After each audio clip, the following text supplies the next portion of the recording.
Minsan, madalas, kapag na-capture tayo ng worries, sino po dito nag-overthink? Or nakapag-overthink na? Dahil may dumating na issue sa buhay, fast forward ang mga mangyayari. Detalye pa. Minsan, alam niyo po, nakakalungkot isipin, bakit dinidetalye natin ang bagay na hindi pa naman nangyayari? And it promotes worries.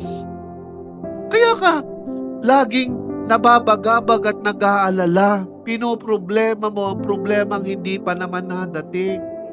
Kasi yung true joy in heaven na ino-offer ng Lord, hindi mo maunawaan at hindi mo mararanasan ito even if andito tayo. Ako po'y naniniwala, even if tayo natin sa mundo, ginagalawan natin, magkakaiba man po yung tao kasama natin at pamilya na meron tayo, pwede pa rin ipagkaloob ng Lord ang true joy.